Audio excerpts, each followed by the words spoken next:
종로 유권자 여러분 안녕하십니까?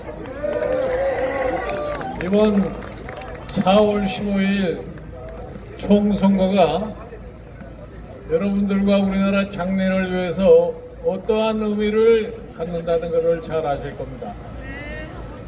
저는 이곳 종로구에서 입후보하신 황교안 후보를 위해서 오늘 이 자리에 섰습니다. 여러분들 지난 3년간 이 문재인 정부의 나라 운영 방식을 잘 아실 겁니다. 문재인 정부가 처음 탄생할 때 이 나라를 한 번도 경험하지 못한 나라를 만든다고 했습니다. 지금 여러분들 보시면 그 말이 딱 들어맞았어요. 우리가 지금 한 번도 경험해보지 못한 나라를 갖다가 경험하고 있습니다. 그 어떤 나라냐? 국민이 불안에 떠는 그런 나라를 만들었습니다. 우리가 과거에 살아오면서 오늘날과 같이 이렇게 경제에 대한 두려움을 가진 적이 없습니다. 제가 최근에 이 유세를 하면서 지방 각 곳을 돌아다 보니까 국민의 절규가 뭐냐? 경제를 살려내라 하는 것이 국민의 절규입니다. 여러분, 왜 이렇게 나라가 경제적으로 어려워진 줄 아십니까? 첫째로 이 정부는 경제를 판단할 능력이 없는 정부입니다. 맞습니다. 그러니까 경제 상황을 제대로 판단을 못했기 때문에 처음서부터 되지도 않은 정책을 갖다가 수립하고 그거를 집행하다 보니까 오늘날과 같은 경제 상황을 만들었습니다. 제일 처음 뭐라고 그랬어요? 일자리를 창출한다 이렇게 얘기를 했습니다. 그래서 일자리를 창출하는 걸 가지고서 정부의 성과를 과시하기 위해서 대통령 집무실에 일자리 상황판을 만들었어요. 그런데 그 일자리 상황판이 한두 번 국민에게 보여주더니 그 다음에 어디 흔적도 없이 사라져 버렸습니다. 왜 이렇게 됐겠어요? 일자리는 늘지 않고 오히려 청년 실업만 늘어나는 모양이 되니까 더 이상 일자리 상황판을 갖다 국민에게 보일 수가 없는 꼴이 된 겁니다. 그 다음에 뭘 했어요? 소득을 주도해서 경제를 성장시킨다고 했습니다. 저도 경제학을 공부를 했고 아직도 경제학 서적을 계속해서 읽고 있습니다만은 이 소득 수도라고 하는 경제학의 용어가 없습니다. 그러니까 어디서 주워왔는지 모르지만 이상한 용어를 사용해서 이끌다 보니까 성장도 아무런 결과를 가져오지 못했어요. 그러니까 어떤 문제가 생겼느냐? 폐업과 실업만 증대시키는 그런 경제정책의 결과를 가져왔습니다. 여기에서 가장 경제적으로 어려움을 느끼는 사람들이 어떤 사람이에요? 소상공인, 자영업자, 거기에 종사하는 많은 근로자들, 이런 사람들이 자기의 경제적인 실체를 유지할 수 없고 소득을 상실하니까 생계의 유혹을 당하게 됐습니다. 이것이 우리가 지난 3년 동안 이 문재인 정부에서 느낀 경제의 실태입니다. 그런데 최근에 코로나 바이러스균이 우리나라에 도래했습니다. 처음에 코로나 바이러스균이 우리나라에 도래오니까 정부는 아무것도 모르는 상황에서 갈팡질팡 할 수밖에 없었어요. 그러는 과정에서 우리의 그동안 갖춰진 의료체제가 작동을 하고 거기에 종사하는 의사, 간호사 이런 사람들이 불철주야 희생적으로 봉사를 하고 국민이 거기에 협조해서 오늘의 그래도 코로나 바이러스를 어느 정도 진정했다고 합니다. 그런데 이거를 자기네들의 업적으로 자랑하는 것이 지금 정부의 실태입니다. 저는 코로나 바이러스를 어떻게 잘 처리했나 자랑하기 전에 코로나 바이러스로 인해서 더욱더 어려워진 이 경제 상황을 어떻게 극복할 거라고 하는 방안을 제시하기를 기대했습니다만 아직까지도 아무런 방안이 나오질 않아요. 지금 코로나 바이러스의 균이 소상공인 자영업자뿐만 아니라 전 산업에 지금 침투가 돼가지고서 우리 경제 전반이 거의 마비 상태에 놓여 있습니다.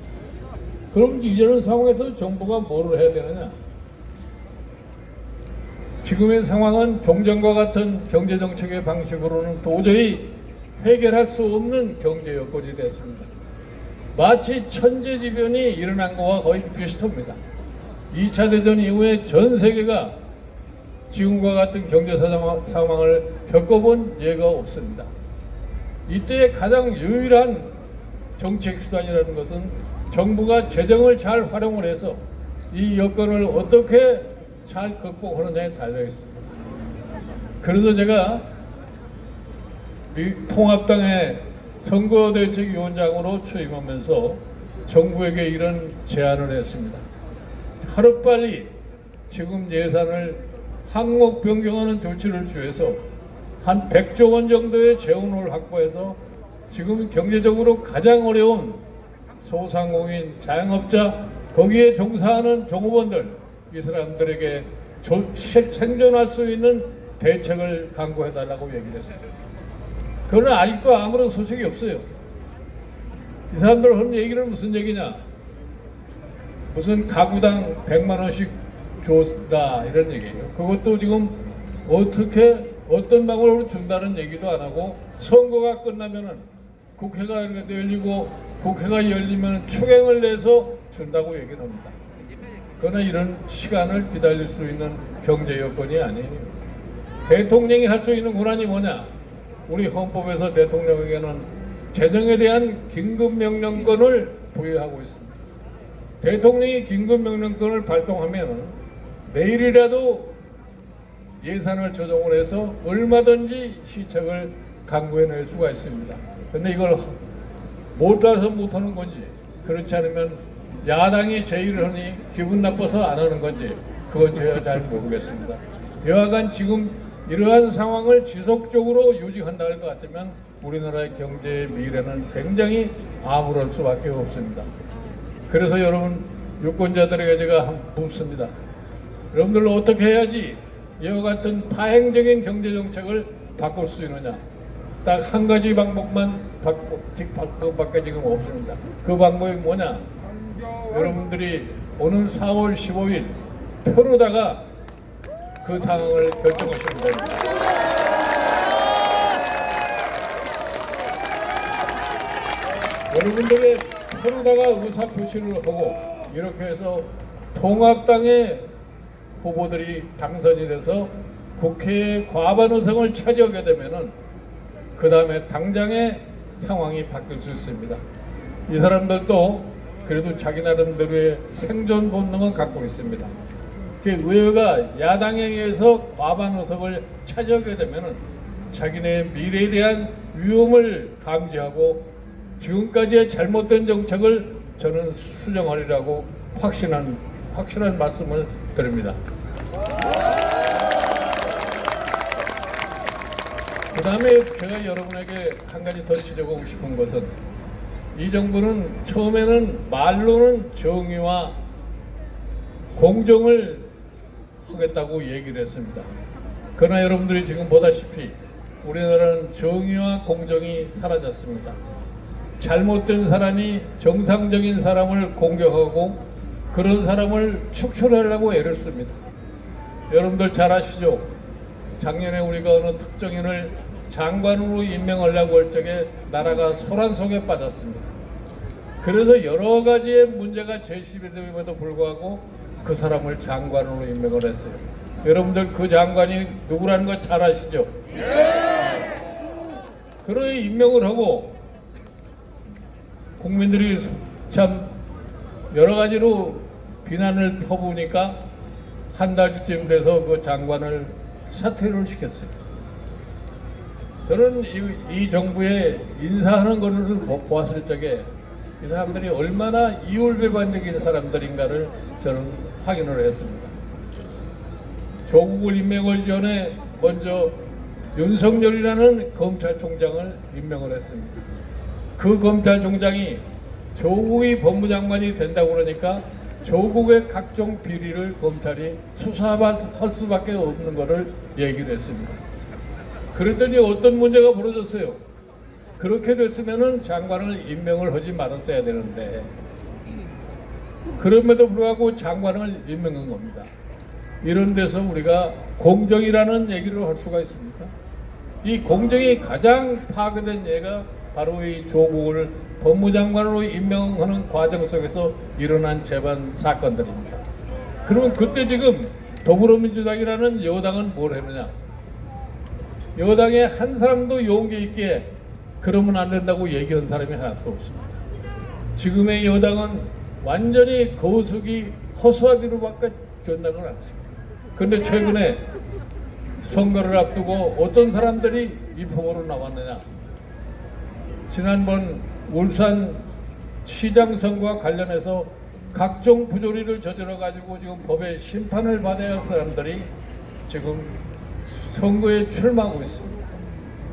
그 사람들은 가장 두려워하는 사람이 누구냐면은 지금 검찰총장을 가장 두려워합니다. 그러니까 의원들이 선거전에서 검찰총장을 국회의원 후보들이 공격하는 그러한 선거는 지난번 대한민국의 역사에서 한 번도 경험해보지 못했습니다. 이게 현재의 대한민국의 정의를 구축한다고 하는 이 정부의 현 상황입니다.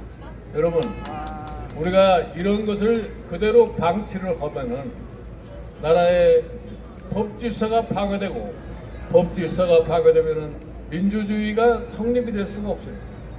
저는 이 정부가 처음 시작해가지고서 가장 문제가 된 게 뭐라고 생각하는 게 언론을 장악하고 그 다음에 사법부를 장악하겠다고 개혁이라는 명분을 내걸고 그거를 수행을 했습니다.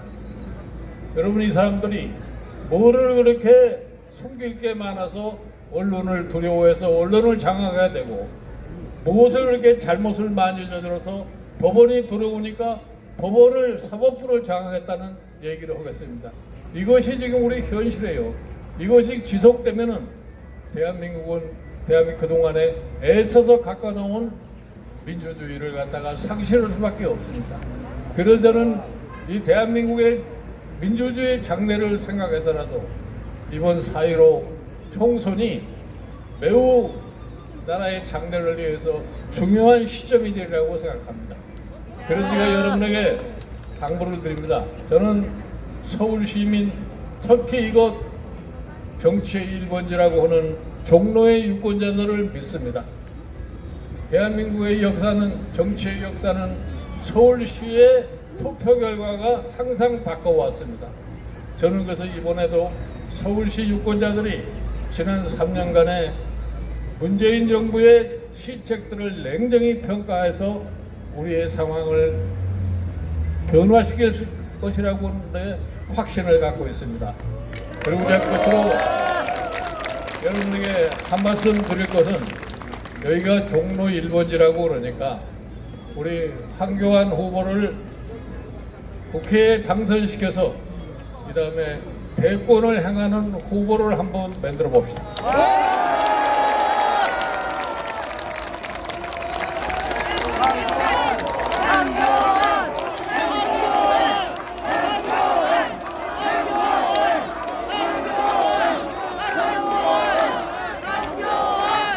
마지막으로 제가 이번 선거를 맞이해서 한 가지 부탁의 말씀을 드리겠습니다. 여러분들이 4월 15일 투표장으로 가시면은 투표용지를 2개를 받게 되는데, 하나는 지역에 출마하신 분의 저희 기호를 찍는데, 거기에는 기호 2번인 통합당의 우리 황교안 후보를 찍으시고, 그 다음에 투표용지 하나는 제 팔만큼 길다란 투표용지를 받으십니다. 그러면 그 투표용지를 받으시면은 거기에는 꼭 2번째 칸을 찍으세요. 네? 이게 지금 미래한국당이 기호가 4번이라고 그러니까 잘못하면 4번째 칸으로 갈 수가 있어요. 그러니까 반드시 비례대표는 두 번째 칸을 꼭 찍으시고 거기에 투표지를 보시면은 거기 뭐 더불어 민주 이런 말이 써 있습니다. 더불어 민주라는 그런 읽을 필요도 없어요. 그것만 빼고 찍으시면 됩니다. 네, 잘 부탁드립니다. 황교안! 황교안! 황교안!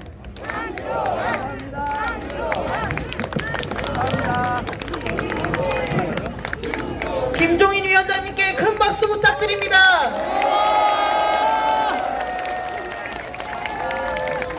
미래통합당 기호 2번 황교안 후보입니다. 여러분, 나라 경제 살릴 황교안 후보입니다. 무너진 나라 바로 세울 황교안 후보입니다. 여러분, 애국 시민 여러분, 안녕하십니까? 황교안입니다. 종로 시민 여러분, 안녕하십니까? 황교안입니다. 제 옛날 얘기 좀 할까 합니다. 제가 법무부 장관 되고 총리를 마치고 은퇴를 했습니다. 정부가 바뀌었습니다. 그 정부가 잘해 주려니 이렇게 막연히 기대하면서 한 소시민으로 살아가고 있었습니다. 그런데 1년이 지나고 2년이 지나면서 이래서는 안 되겠구나. 그냥 놔두면 나라 완전히 망조가 되겠구나. 이런 생각이 들었습니다. 경제가 차츰차츰 무너지고 망가지는데 이 정권은 잘하고 있다고 말하고 있습니다.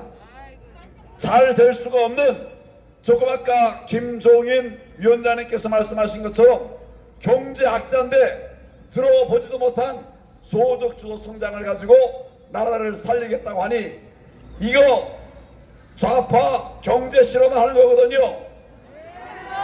맨 처음엔 혹시라도 저도 경제학 원론 조순 교수의 700페이지 책 읽은 사람입니다. 여러분은 제가 법학만 한 줄 아시죠? 거기에 700페이지 어디에도 소득주도 성장이라는 게 없습니다. 여러분, 그래 우리 주민들을 상대로 경제 실험하는 것을 보니까 1년 지나니까 벌써 망가지는 싹시 보이기 시작하는 겁니다. 그래서 야, 이거 어떻게 된 거야? 잘 살펴봤습니다. 안보도 무너지기 시작했습니다.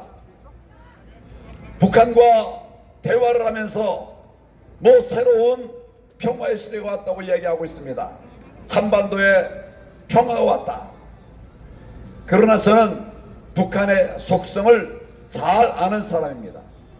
이렇게 말로 쉽게 평화가 올 수 없죠.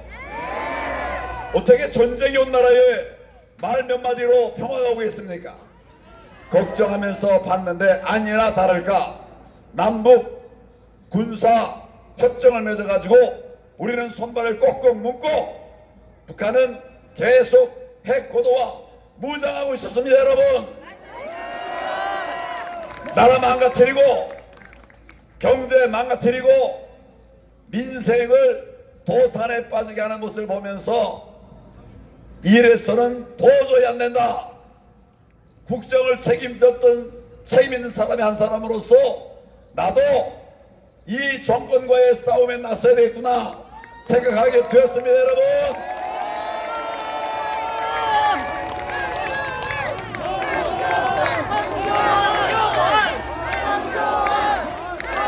그래서 정치를 시작하게 되었습니다.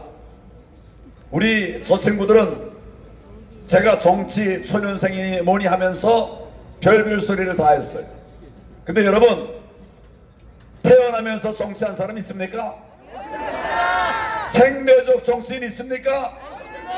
제가 유식한 말을 쓰니까 생내적 정치인이라는 말을 썼어요. 그러나 정치도 국민이 하는 겁니다. 여러분, 국민이 가장 잘합니다. 그래서는 정치의 초점을 국민에게 두고 국민과 함께 나라를 다시 세우자 이렇게 했는데 국민 여러분들께서 많이 도와주셔서 오늘에 이르게 되었습니다.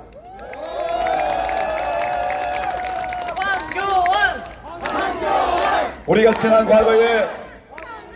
과거에 지난 3년 동안 졌습니다. 질 때 왜 졌는가? 우리가 분열되고 나뉘어져서 졌습니다. 저는 그렇게 판단해서 처음 정치를 시작할 때 통합을 얘기했습니다. 우리 자유파가 뭉쳐야 된다. 통합을 얘기했습니다. 그리고 1년 넘게 노력하고 애써서 우리 정치 세력 안에 있는 자유우파가 자유민주 진영이 다 합쳤습니다. 대통합이 이루어졌습니다. 또 국민들께서 우리 그 당시 자유한국당 신뢰하지 못하고 걱정하시면서 안타까워하셨습니다. 그래서 혁신이 필요하다. 당 혁신이 필요하고 정치 혁신이 필요하다. 그렇게 외쳤습니다. 공천 과정에서도 늘 문제된 것이 뭐냐면 당대표가 자기 마음대로 공천이 아니라 사천을 낸 것이 문제가 됐던 것입니다. 여러분, 공천이 아니라 사천, 그게 우리 자유우파를 망가뜨린 원인 중에 하나였습니다. 저는 정치를 하면서 구태 정치가 아니라 새로운 정치를 하자 이렇게 작심을 했습니다. 여러분, 내 권한을 주장하는 것이 아니라 나를 내려놓고 우리가 함께 잘 되는 길, 나를 주장하는 것이 아니라 나를 내려놓고 우리 함께 잘 되는 길을 찾아왔습니다. 여러분,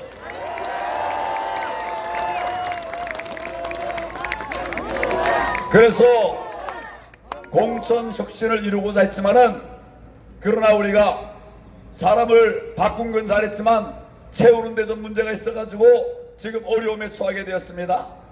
그래 우리 김종인 위원장님께 제가 도움을 청했습니다.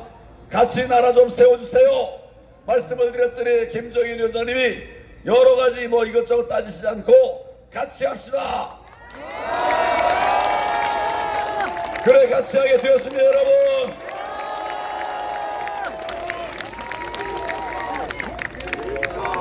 여러분, 지금 김종인 위원장님의 연세가 얼마인지 아십니까?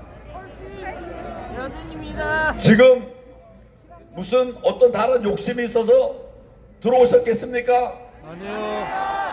나라를 위한 애국심에서 들어오셨죠? 네. 저하고 생각이 똑같습니다. 네. 이제 우리 눈이 뭉치면 이깁니다. 네. 이 정권 참으로 무도합니다. 지멋대로 정권입니다. 패스트트랙에 올린 선거법 엉터리 보입니다. 지금 그 선거법 때문에 얼마나 지금 세상이 나라가 어려워졌습니까? 얼마나 혼돈에 빠졌습니까? 여러분, 이제 비례대표 투표하면 누가 당선될지 아직도 모르시죠? 이런 깜깜이 선거법 저들이 만들어 놨지만 우리가 이겨야 하니까 똘똘 뭉쳐서 이제 비례정당도 만들었습니다. 미래한국당입니다. 우리 미래통합당과 함께 문재인 정권 싸워 이길 겁니다. 여러분,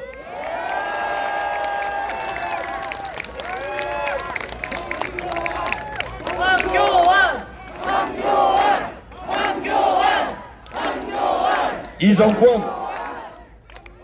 말은 그러저하게 하면서 알맹이는 하나도 없습니다. 껍데기 정권입니다. 그 그럴듯한 말에 우리 국민들이 처음에는 저처럼 그러려니 생각하셨어요. 이제는 우리 국민들 이 정권의 실체를 다 아셨습니다. 여러분, 우리 힘만 가지고서는 이기기 쉽지 않습니다. 그렇지만 우리 현명한 국민들은 뭐가 잘못이고 뭐가 정인지 너무 잘 아십니다. 지금 김정인 위원장께서 자세하게 설명을 해주셨죠. 저는 우리 국민의 힘을 믿습니다. 우리만 가지고는 아직 부족합니다. 우리 미래통합당, 자유파가 다 뭉쳤지만 이 무도한 정권 거짓말로 국민들을 호도하고 위선으로 속이고 불법으로 대한민국을 망국의 길로 끌고 가고 있는데 처음에는 속았습니다. 이제 국민 속지 않습니다. 여러분, 우리 미래통합당만 가지고는 부족하기 때문에 국민 여러분들께 간절히 호소드립니다.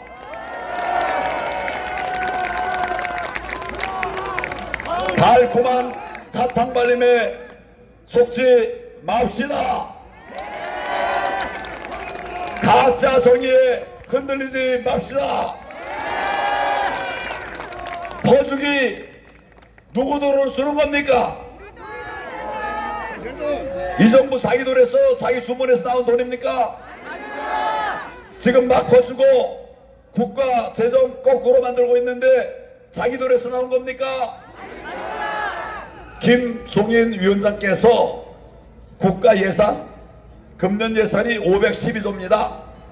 그 512조 잘 조정해서 불효 불급 예산 정리해가지고 지금 우리 국민들 정말 국가적 재난 사태에 어려움을 당하고 계시는데 거기에 투자하자.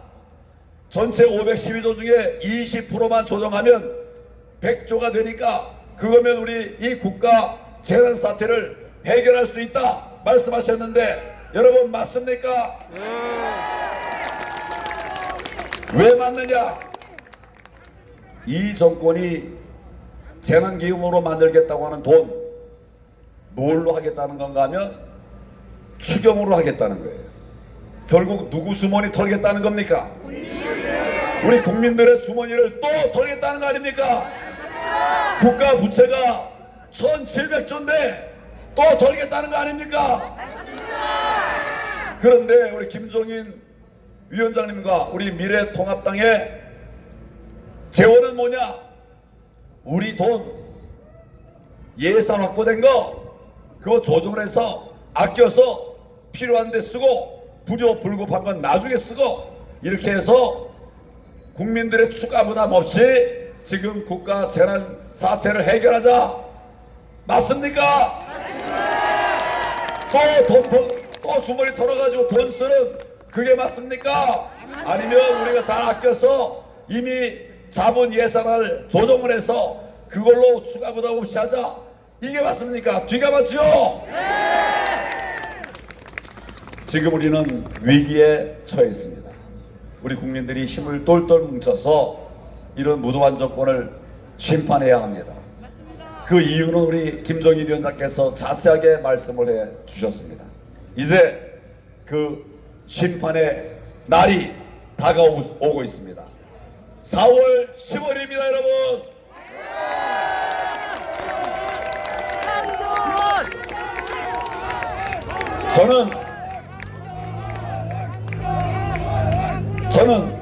저와 우리 미래통합당이 아직 부족한 점이 많이 있기 때문에 국민들께 호소를 드립니다. 우리가 열심히 하려고 하지만 불법, 탈법, 무도한 정권이 별별 짓을 다 합니다. 저더러 뇌물 받았다고 그래요. 뇌물 3억 받았다고 그래요. 그 3억이 있으면 좋겠어요. 말도 안 되는 헛소리 한 사람 오히려 무고로 입건됐답니다. 이 정부 자기들의 목적을 이루기 위해서 무슨 짓을 할지 모릅니다. 테러를 할지 모릅니다. 이미 하는 거 보지 않았습니까, 여러분? 이제 국민들이 힘을 모아 주셔야 됩니다. 제가 종로에 나선 것은 어느 한 지역구를 얻겠다 이게 아니고 문재인 대통령이는 청와대 이 문재인 정권과 싸우겠다고 하는 것입니다.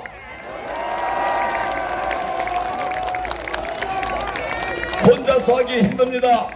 우리 국민들께서 함께해 주십시오. 이번 총선에서 승리해야 합니다. 그 1번지는 종로입니다. 그래서 제가 종로에 나섰습니다. 여러분 저에게 힘을 보태 주십시오. 제가 20%와 50% 제가 맨 처음에 선거에 나설 때 상대 후보는 50% 가까이 저는 20% 가까이 이거 경쟁이 된다고 생각했습니까? 이거를 뒤집는 것이 국민의 힘입니다. 여러분 지금 국민이 일어나고 있습니다. 종로가 바뀌고 있습니다. 저는 처절하게 국민 속으로 들어가서 국민과 함께 이기겠습니다. 종로에서 심판하겠습니다. 국민의 이름으로 심판하겠습니다. 종로를 살려서 대한민국을 살리겠습니다. 국민 여러분과 함께 하겠습니다. 여러분 힘을 보태 주십시오.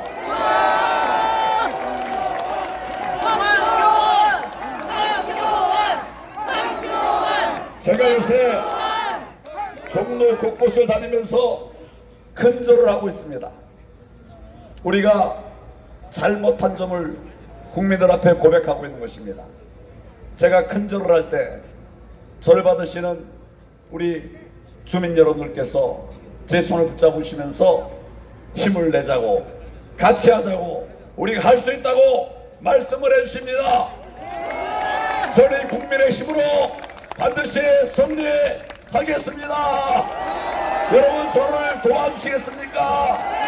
우리 미래통합당을 도와주시겠습니까? 우리 김종인 위원장과 함께 해주시겠습니까? 우리는 승리합니다. 우리는 승리합니다. 이겨냅시다. 국민 여러분, 종로 시민 여러분, 함께 이겨냅시다. 감사합니다. 미래통합당 황교안 후보입니다. 여러분 나라 경제 살리겠습니다. 무너진 나라 반드시 세우겠습니다. 미래통합당 기호 1번 황교안 후보에게 큰 박수 부탁드립니다.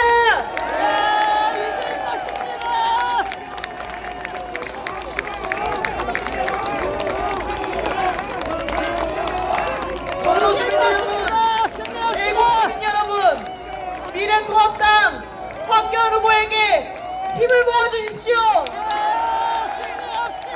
힘이 되어주십시오.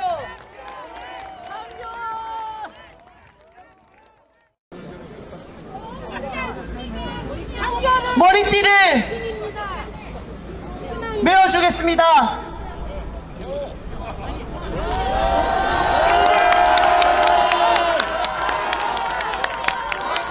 정권 심판하겠습니다.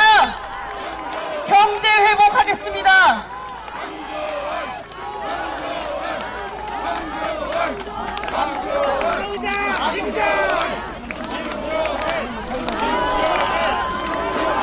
정권 심판하겠습니다. 경제 회복하겠습니다. 미래통합당 황교안 후보가 종로 주민들과 함께 하겠습니다.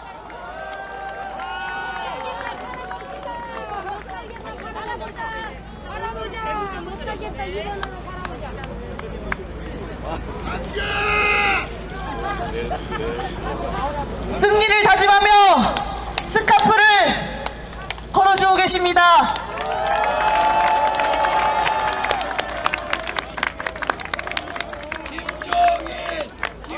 여러분 다 함께 외치겠습니다.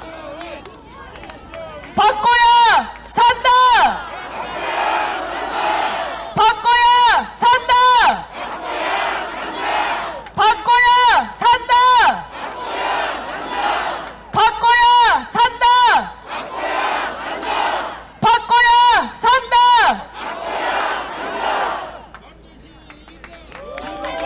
종로 주민 여러분, 애국 시민 여러분, 반드시 승리할 수 있도록 힘을 모아주십시오. 주십시오.